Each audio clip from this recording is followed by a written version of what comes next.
Bon, le premier mois est fini et on a les résultats. On cartonne, je suppose. Bah non, justement. Les chiffres sont catastrophiques. Ah bon? Ouais, on arrête l'émission. C'est la dernière. Ah, Ouais, bon allez, on y va? ok. Salut les gamers et bienvenue dans le fond de l'affaire. Cette semaine, tous les secrets de développement de Pokémon.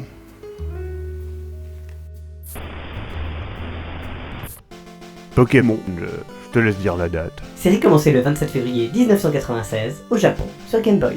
Nostalgique de ses collections d'insectes, le créateur du jeu, Satoshi Tajiri. proposa ce concept afin de faire partager à la jeune génération les plaisirs de ce passe-temps enfantin, rendu difficile par l'urbanisation intensive du Japon, exponentielle depuis les années 50. Pourtant, certains ont bien essayé de les aider à enrayer le phénomène, mais c'était un japonais. Pour ce qui est de l'échange de Pokémon, l'idée lui est venue en découvrant les capacités du câble Link de la Game Boy. Il imaginait des insectes rampant dans le câble d'une Game Boy à l'autre. Le développement du jeu a commencé en 1990 pour une sortie initialement prévue en décembre 1991.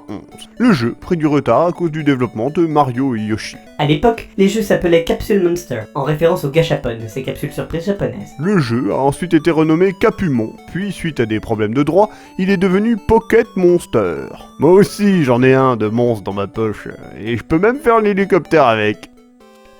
Les régions du jeu sont toutes issues de parties du Japon. Kanto, la région des versions bleues et rouges, correspond par exemple à la région de Tokyo.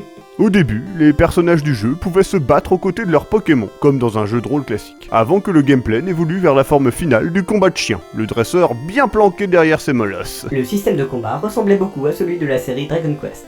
Les centres Pokémon étaient d'ailleurs des auberges. C'est toujours bien de dormir dans une bonne auberge. L'objectif encyclopédique proposé par le Pokédex n'est quant à lui apparu qu'au milieu du développement. C'est à ce moment que les capacités mémoire des cartouches ont commencé à poser problème. Il y a eu beaucoup plus de Pokémon prévus que présents dans la version finale. 39 Pokémon étaient décalés aux versions or et argent. Bon, ils ont bien essayé de tasser, mais les Pokémon devenaient tout raplapla. Dans les versions rouge et bleu, le numéro index, utilisé pour identifier les Pokémon dans la ROM, atteint 190 au maximum et l'ordre ne correspond pas à celui du Pokédex. On retrouve Rhinophéros à l'index 1 et Ampiflore à l'index 190 de cette liste. Missigno, un fameux Pokémon bug du jeu, est issu de cette liste incomplète de Pokémon. Missigno étant la troncature de Missing Number, chiffre manquant en anglais. Et vous saviez que OSEF, c'est le raccourci de On s'en fout? Les Pokémon étaient supposés être conçus pour travailler pour les humains, un peu comme un poney, mais en moins doux. Servir de moyen de transport pour les personnes et les marchandises ou, pour Mélophée, remplir la fonction d'animal de compagnie. Un peu comme toi, quoi. C'est étrange comme je percevais l'inverse. Les Pokémon devaient ressembler à des dinosaures avant que les différents types de Pokémon ne soient créés.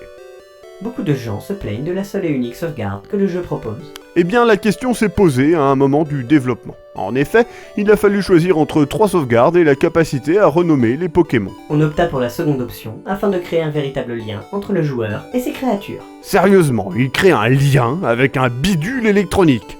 Ah bah le mariage, c'est plus ce que c'était, hein. L'introduction du jeu est passée par au moins 10 versions différentes. L'une d'entre elles comprenait un combat avec le professeur Shen, qui se battait alors avec le 3e Pokémon qu'il vous propose. Un deuxième concurrent était initialement prévu. Une concurrente, qui plus est. Son design est d'ailleurs celui proposé par le personnage féminin dans les versions Rouge-Feu et Vert-Feuille. Et rapidement, la vérité leur est apparue. Une fille, c'est pas fait pour se battre. Parce que c'est pas possible de se battre dans une cuisine, c'est pourtant évident. Le jeu aurait dû sortir sous une seule version. L'idée des deux versions légèrement différentes fut proposée par Shigeru Miyamoto. D'ailleurs, dans la version japonaise du jeu, le héros s'appelle Satoshi comme le créateur du jeu. Et son rival Shigeru comme Miyamoto le mentor de... Satoshi Tajiri. À la fin du développement, un programmeur remarqua qu'après le retrait des outils de débogage, il restait de la place pour un Pokémon de plus sur la cartouche. Il ajouta alors le fameux Mew aux 150 Pokémon du jeu. Nintendo ne fut pas mis au courant, et lorsque plusieurs joueurs découvrirent son existence à cause de bugs, Nintendo ne fit aucun commentaire. Jusqu'à ce que Game Freak ne les mette au courant et que des événements officiels de distribution de Mew ne s'organisent. Une sorte de resto du cœur, sauf que les enfoirés sont japonais. L'évolution entre Magikarp et Léviator peut paraître étrange. Elle est en fait liée à une légende chinoise qui raconte que les cascades nommées Portes du Dragon transforment les carpes qui les remontent en dragons. Ouais, enfin, pas besoin de cascade, hein, une bonne dose de wasabi et moi aussi je deviens un dragon. Cette légende est d'ailleurs illustrée dans le jeu Pokémon Snap. C'est par contre l'origine nippone du jeu qui explique l'apparence étrange de canard tichot.